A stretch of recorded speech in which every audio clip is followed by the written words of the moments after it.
She goes her own way, like I don't give a damn girl. And my God, she owns it. So many heartbreaks, goes back to 2014, and I think that she knows it. And if you've seen her, I know that you would believe it, 'cause I know that you'd want her to. Yeah, I do. Everyone's taking their shot, but missing out on the cut. I think she knows that. She drives them crazy when she's looking like that. The way she's moving makes them want it so bad. Gets the attention that we wish that we had. Yeah, it's almost cruel, 'cause I want her to. Oh yeah, I'm running in circles just to make her react. My heart is racing, yeah, I want her so bad. I wanna kiss her, but I know for a fact that she's way too cool. But I want her to. Oh yeah, ripped skinny jeans and tattoos on both her ankles. 21 Pilot t-shirt. That's the stuff. Goddamn, she's so fly. So I'm nearing the end of Death Valley by Melissa Broder, and I thought that this would be the perfect time to update you because I have not yet updated you on my reading experience. So I'm on page 180, I think, 177. I have maybe like 30-40 pages left of this book, and while I'm liking it for sure, I can't say I'm loving it. I'm teetering on the edge of loving it, but not like, oh my gosh, ardently adoring it, new favorite book of all time. I don't know if I definitely haven't mentioned yet. Did read The Pisces by this author and also Milk Fed. So this is her third book. I've read all of her previously published books. The Pisces, I think I gave 5 stars, and Milk Fed was really a difficult reading experience for me because that one was about eating disorders, and it felt really triggering, and I was listening to it on audiobook also at the time when I was reading it, maybe a couple of years ago. It was just a really triggering experience for me, a difficult one. So I don't even know if did I fully finish Milk Fed? I don't know, I'll have to go back and check, but I remembered listening to it, if not all of it, then most of it. But The Pisces I loved, so that was long-listed for the Women's Prize in maybe 2018, 2019, whatever year it came out. Really loved it, about a woman falling in love with a merman, kind of, essentially in Venice. She came from, I think, the East Coast, writing her PhD about something. I think it was about Sappho, I don't remember. And she, again, falls in love with a merman. Loved that one. This one is about a woman whose father is dying. He's in the ICU, and her husband has had some mysterious long-term illness for like a decade, and no one knows what it is. So it's her kind of dealing with that. It's also her dealing with her own personal mental health. And she is a writer. She goes off to the desert, Death Valley, to research the desert, but she is kind of running away from these problems as well, going to the desert. She goes on a hike. She finds a massive cactus. Cactus? Did I say that right? She finds a massive cactus that feels very womb-like. It has lots of like feminine womb-like imagery, in my opinion. And she sits in this cactus and is meditating, talking to herself, having visions of her father and her husband when they were younger, and she's talking with them, what have you. She goes back on this hike. The cactus is no longer there. She's now wandering through the desert. It's kind of like a survival story, her grappling with thoughts of life and death. So yeah, definitely liking it. There just hasn't been anything that's like, that I've fully been able to sink my teeth into and relate to so entirely personally. I think there's a lot of things in this that are definitely relatable, but not like 5-star change my life relatable, if that makes sense. But I thought I would read out a little section. Again, this is a library book, so I haven't been able to write in it or tab it up and what have you. But I remembered reading a few things, and I can't find all of them, that I thought were really beautifully written, kind of fever dream-esque, and I thought I'd share one with you now because it was a couple pages ago. So, well, I am here, here I am, a new here in the desert, but same as all the other heres, because I am afraid, and I have always been afraid, and that's how it's always been. No matter where the here, I am always afraid, and so I deflect my mind to a not here, because the here is too scary, it hurts too much, which is why it's easier for me to be there for my sick father than my sick husband. The depth of my sick husband's here, he needs me, and the need makes it a vortex, a here I could get stuck in, trapped. While my sick father doesn't ask that I be in his here, I enter willingly, I come and go as I please, an optional here. A here where I am not even wanted half the time, a here I have to jump to, an aspirational here, which makes it more of an elsewhere. But what about the first here, the big here, that I exist here? For that my father is responsible. I do not recall choosing, I did not ask for it, it wasn't even elective. He summoned and I came. Come to the big here, you're coming. Talk about stuck. And ever since I have been resisting all the heres, the indoor heres and outdoor heres, the city heres and desert heres. I am resisting now. But if this has always been the case, then why do I fear dying? Why am I afraid to die? How much more scary can it be? I may be on the way there now. Death, if nothing else, a reprieve from all the heres. Death, a big elsewhere, the biggest elsewhere, unless, of course, it is another here. So that's kind of the style of the writing, and I really found that to be a beautiful moment of the book. Okay, I really like this chapter. I have to read it. It's chapter 46, page 185. And what of my husband's suffering? The sufferings of the body, aching, fatigue, dizziness, and every step a hill to climb. The red bloom of fever, glands swollen up purple, gnarling ache of muscles, volcanic diarrhea, the skeleton's refusal to comply.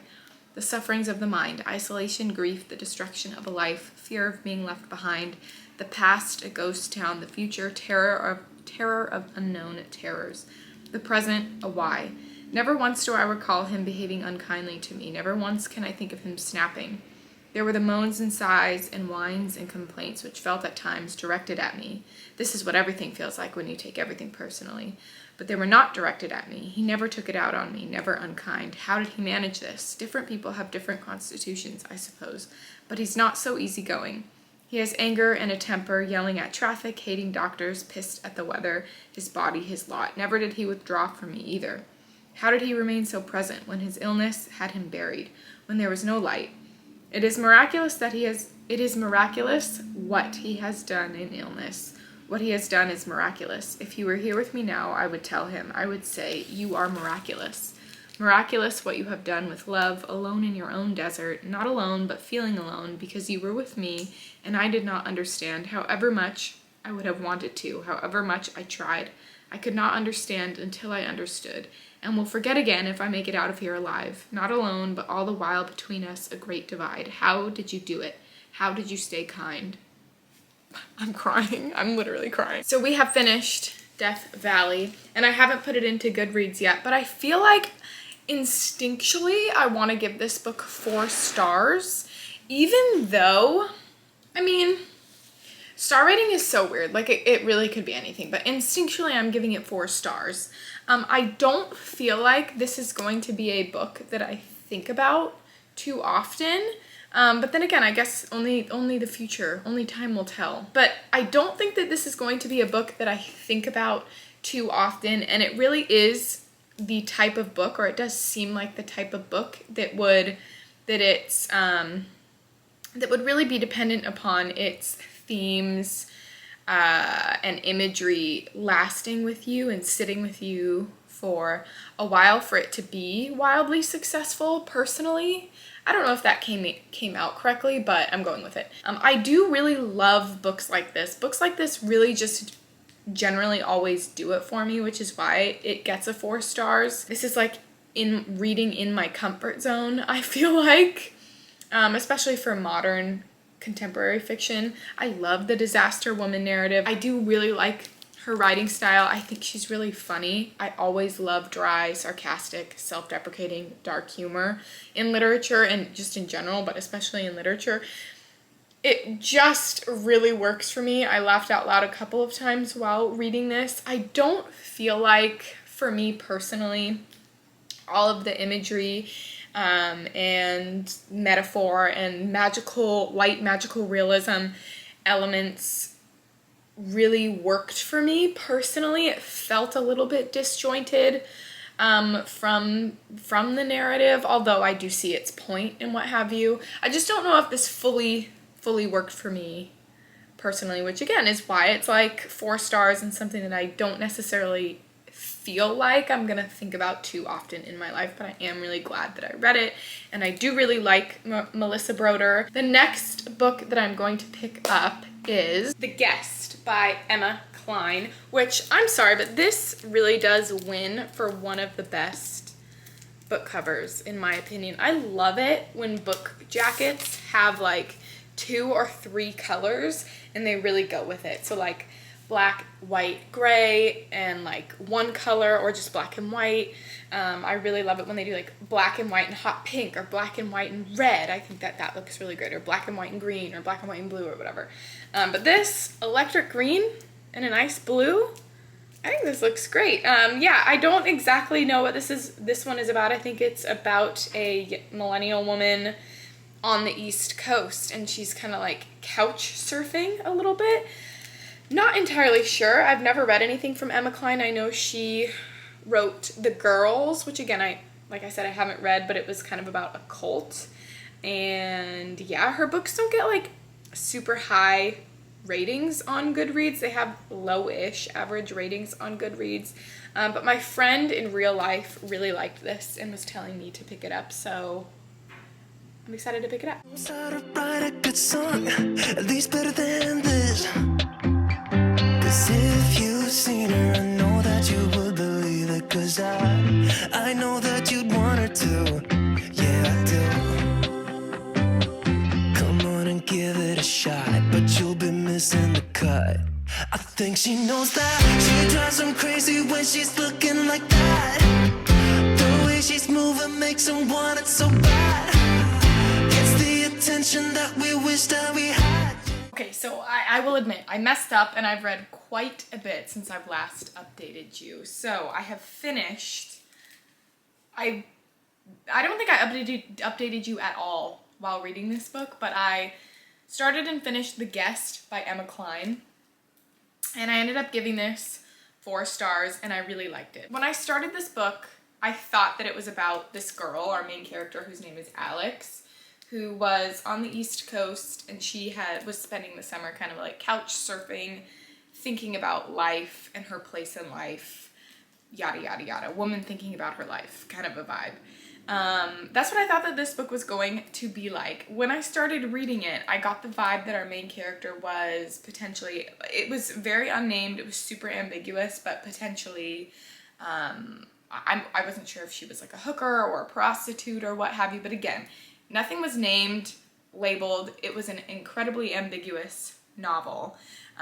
But we are following Alex, who is on the East Coast, and it's, in the beginning, she's spending the summer with this guy named Simon.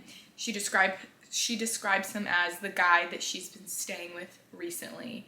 And he's much older than she is. She's 22, I believe, and maybe 23, and he's got a lot of money. It seems like they're in the Hamptons. Again, it's unnamed, but it seems like they're in the Hamptons. She's referencing this guy in the city that she had spent a weekend with, or some nights with, who was trying to follow her. She was afraid of this man. And we see how she's interacting with Simon. We see what her day-to-day is like. She's an incredibly unlikable character. She never makes good decisions. She's constantly trying to use and manipulate people, and she's constantly performing for people. She's constantly performing seemingly to earn her place in the world, but again, this is the life that she has chosen, and it's super ambiguous. It ends super ambiguous. Everything is completely unnamed. Essentially, again, like I said, we're following this girl who is in this position where she's performing for all these people. She's performing to get something from all these different men that she meets, from a girl that she meets, and her character is put in this perfect position to also, as well, observe all these different types of people, to observe the astronomical wealth that these people have, the difference in class. She's observing and speaking with some of the people who work for these super wealthy people. I ended up really liking it. I was surprised that it ended the way that it did. I do almost wish that there was a little bit more resolution, but that's not the point of the book. And it did remind me a lot of The Accidental by Ali Smith, which I love Ali Smith, and I loved The Accidental. This was written in a much more like straightforward narrative format than, say, like The Accidental is a slightly more experimental just by the nature of Ali Smith's writing. But in The Accidental, we follow this family who has basically this girl who's kind of like, again, very ambiguous, unnamed. She's like wandering around over the summer, and she ends up like staying with them, just like inserting herself in this family's life, and just based off of her presence highlights the problems and issues that were already present in this family. So it's, again, I don't think we hear from her perspective, but anyways, her presence highlights the problems already present within this family. And I feel like, again, in this, our main character's inserting herself into the lives of all these different people around her, all these different men around her, trying to use them, trying to get something from them to sustain her life. And she's observing the way that they act. She's just observing the little parts of their lives. And again, class dynamics. And I really liked it. I gave it 4 stars. There were times when I was like, oh, okay, I feel like this could be a 5-star, but it wasn't. I gave it 4 stars. So I really liked The Guest, actually, and I think it has a really low average rating on Goodreads. I think it's like below a 3.5. It might be like a 3.3. Maybe it's a 3.5. I don't know. Super unlikable character. I had horrible anxiety for this character while I was reading it. Like, I felt tense while reading the book. I just felt anxious. I felt like something bad was going to happen at any moment, and that was the point. That's the way that this character lives her life, is like living on the verge and the precipice of disaster. So it's a constantly anxious existence, and I feel like it was portrayed really, really well in the writing, and it came through quite strong. So anyways, yeah, that's The Guest. And then I also started last night. I started the Exhibition of Pranie Q by Jessie Jazuska Stevens. And this is a super short novel that's part straightforward narrative, and also it feels part vignette-y to me, which is why I think it's reading quite quickly. And we are following our main character, Percy. I was like, her name's not Persephone, it's Percy, who is in her, I think, mid to early 30s. She's married, and she learns that she's pregnant. She's a copy editor for a self-help author. She used to work in art curation. She gets this package in the mail that is from her ex-fiance, who is now a photographer, and it's a picture of her, and this picture of her ends up being part of this exhibition that her ex-fiance is doing, and she's going, and it's like, hey, that's me, but she's unnamed and uncredited, or not credited in this art show. And she's like trying to identify herself and get people to believe that, no, that's me 10 years ago. And like, no one believes her. Everyone's like, no, I don't know. And we don't know if we should believe her either. This is also something that's pretty ambiguous. It's about a woman who is just trying to figure out her identity. She's trying to identify, again, herself in life. She's trying to feel like she exists, essentially. It's set around, I feel like it's set in the early 2000s, because there's lots of references to 9/11, so it's post 9/11. That's a huge part of this story. There's a quote on the back that I feel like perfectly sums up this novel, like really succinctly. So it's by Joshua Cohen, who's the author of the Book of Numbers. I've never heard of that, but I guess I'll look it up. And the quote is, "The Exhibition of Pranie Q is a great millennial ghost story in which a wry, wise, yet guileless heroine is haunted by all the other stories she could be living.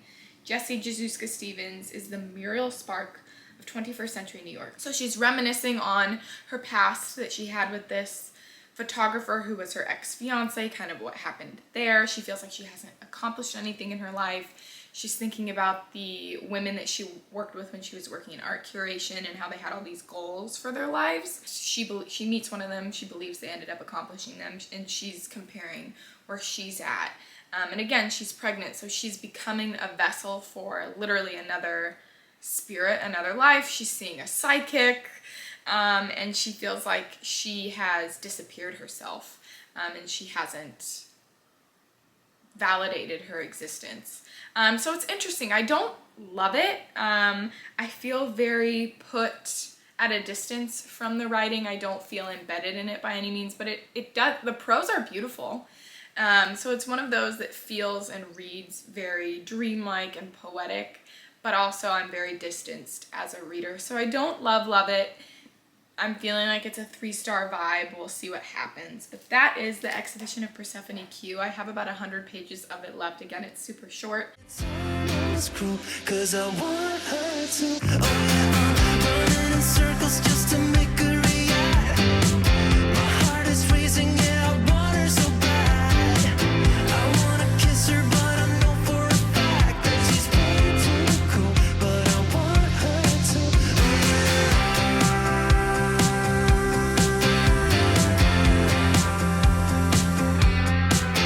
yeah.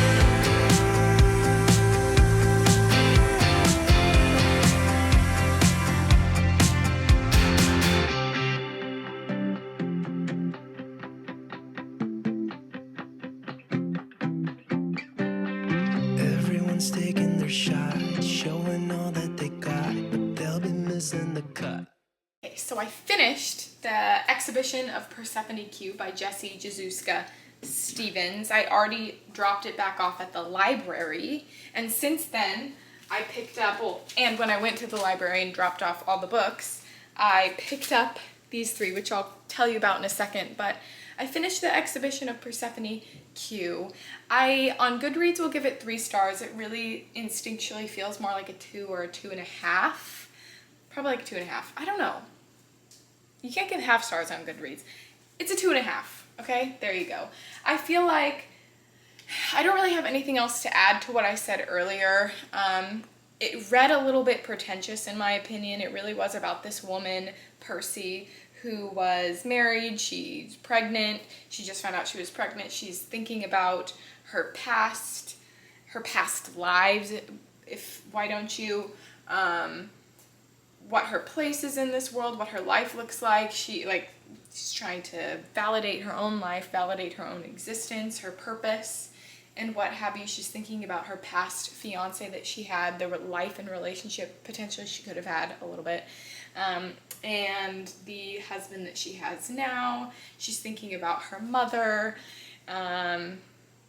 all those things. It really didn't sink into me, and I didn't sink into it, didn't allow me to sink into it. The writing style just kind of put me off. It, again, read a little bit pretentious in my opinion, and while those themes really would catch my attention, again, I just don't think that it was that great. I still think it was a good book, and I could see how some people would really love it. It just didn't necessarily do anything crazy for me. So that's that. And the books that I picked up at the library, we have Darling Girls by Sally Hepworth, which is a thriller. I think it's like a new release thriller. I'm not sure. But it's about sisters, secrets, love, and murder. I think it's set in Australia or something like that. I'm not sure. Don't quote me on that one. But it's about these 3 sisters that were adopted or fostered by this one woman, and everyone thought that their life was great from what I understand. But then years and years later, when they're adults, the woman who fostered them or raised them is now passed away, and they're revisiting their life, and it wasn't what everyone thought that it was. I don't know. Dun dun dun, stuff happens. It's a thriller. That's all I know about that. I've just been seeing it online a lot, so I wanted to read it. I also picked up, and this was super random, but Last Orders by Graham Swift. I've heard of this author before, but I've never heard of this book before, and it just sounded amazing. So let me read you The Dust Jacket. A subtle yet deeply felt exploration of the ways in which friendship and love are shaped by the past and by fate. At its center is a group of men, friends since the Second World War, whose lives revolve around work, family, the racetrack, and their favorite pub. Now the death of one of them and the survivors' task of driving their friend's ashes from London to the seaside town where they'll be scattered compels them to take stock. Through conversation and memory, they trace the paths they have followed by choice and by accident, through war and its aftermath, through the dramas of their family lives, and of their shifting relationships with one another. In brilliantly realized, richly humorous voices, Swift has created a narrative language that perfectly expresses not only the comforts of old habits and friendships, but the profound emotional revelations this brief but far-reaching journey will bring them. It just sounded like it would be a really good book. And I know that's like Graham Swift's like an award-winning writer, right? Yes.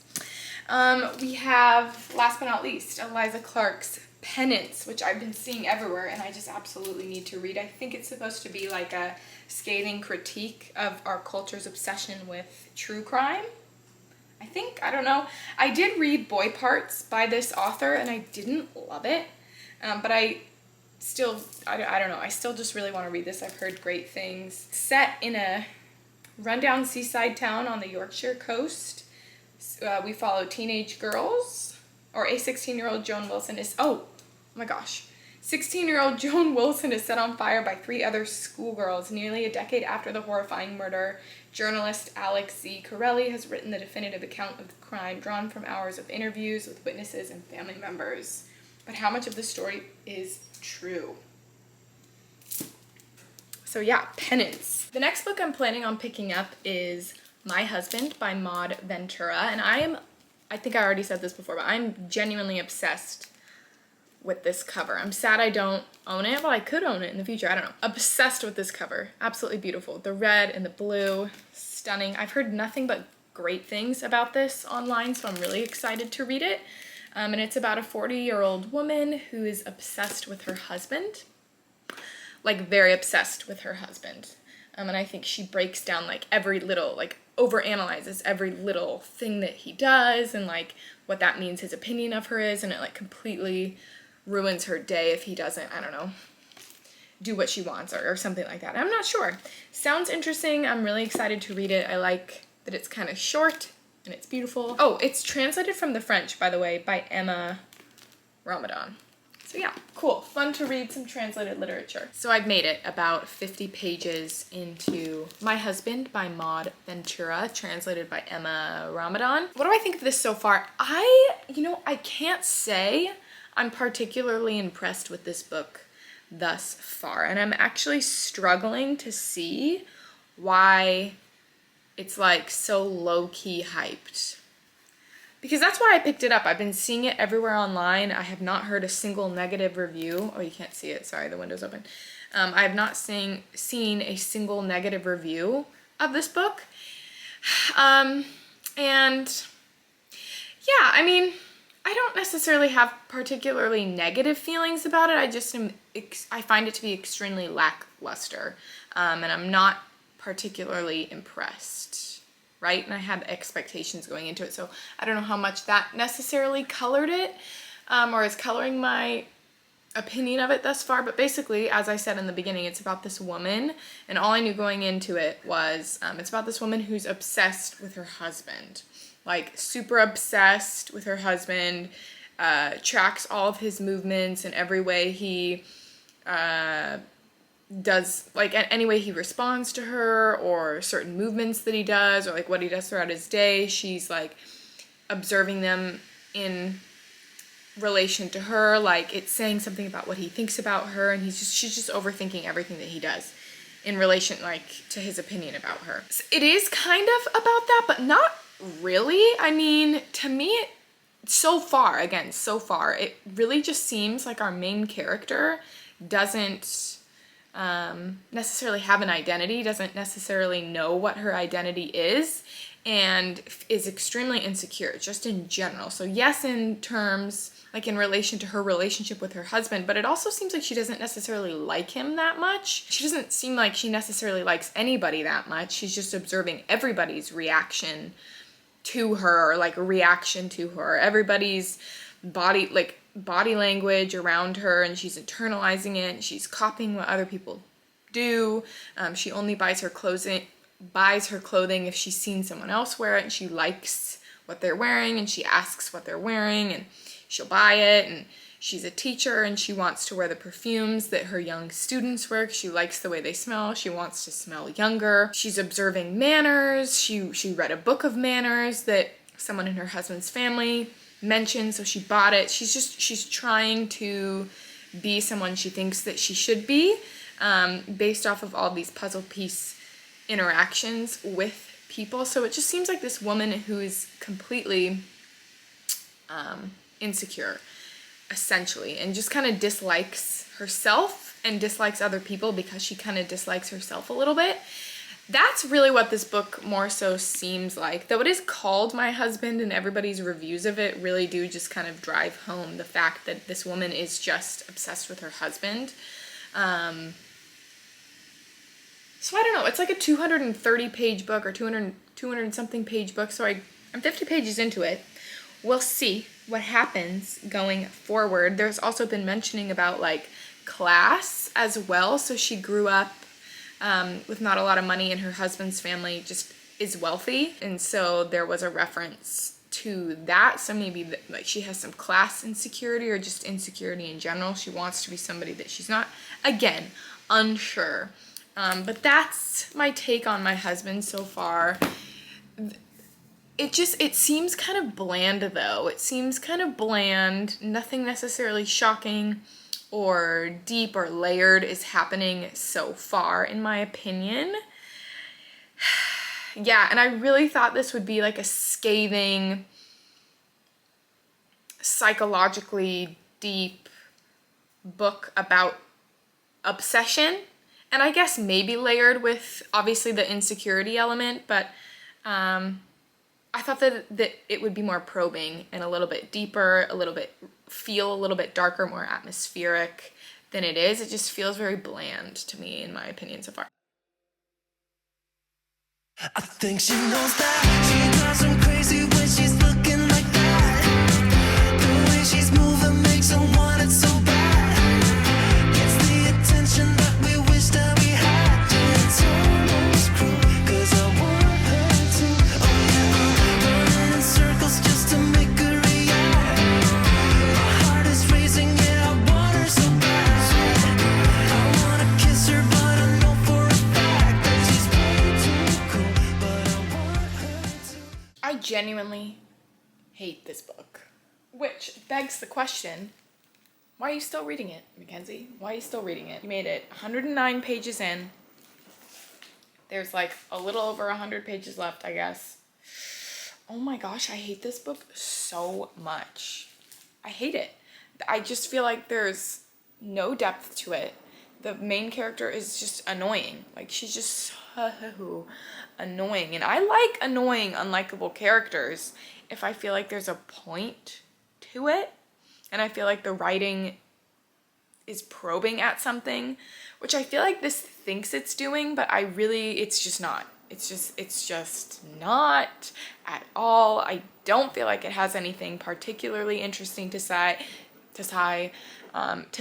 aside from the surface level obvious fact of just a woman obsessed with her husband. She's caught in the beginning of like, at the beginning of a relationship when you're like lovesick and love obsessed, which is mentioned obviously like multiple times throughout the book. I feel like this is unreadable to me, and I wonder where it's going. So I am curious because people like this, and I don't know why.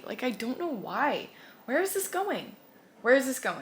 She's literally just overanalyzing absolutely everything that her husband says to her in such an annoying way. Like, nothing is interesting about this book.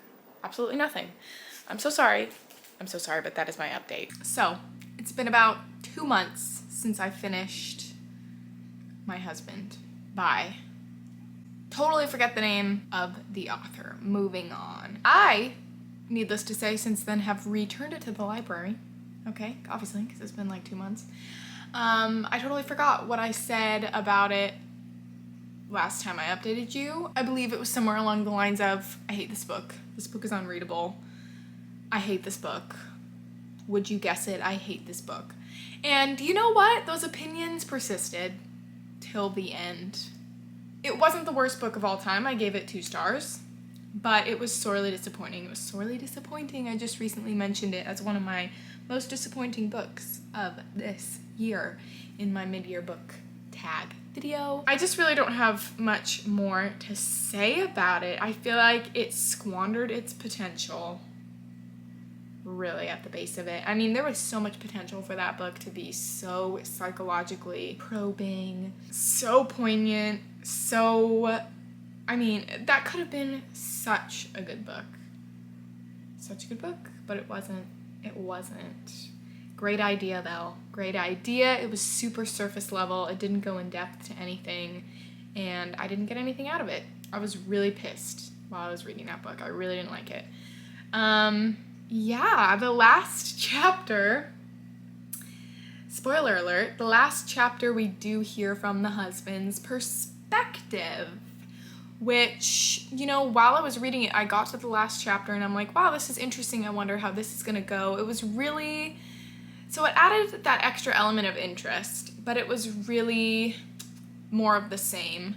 I feel like it almost made a gimmick out of the rest of the novel by giving you the husband's perspective. On one hand, it was interesting, but on the other hand, not really that interesting. And it just perpetuated the surface levelness of the story. Yeah, it read like it wasn't sure if it wanted to be, it wasn't a thriller like at all though, but it to me almost read like it wanted to be, like it wasn't sure if it like should be, or if it wanted to be more like literary, psychologically interesting, philosophically interesting, because that was the concept, right? The concept was so fascinating. Being obsessed with your partner, being so reliant and codependent on their opinions with you, even years and years and years into the relationship. Of course, I feel like that's present in the beginning of a lot of relationships. A lot of people are like that to a degree. You're insecure, you're nervous, you're like, I wonder what this person thinks of me when I do this. I feel like that's super common, but to a degree, of course. And this book could have made such fantastic comments on that. It did not. That's all I have to say. I don't recommend reading it. Save yourself the time. Okay, save yourself the time. I would be curious to hear what your thoughts were on that book, though, if you have already read it. Please do share. I've only heard positive things about it online, which is baffling to me, but anywho, yeah, that's the vlog. Thanks so much for watching. I hope you guys have a great rest of your day, and goodbye.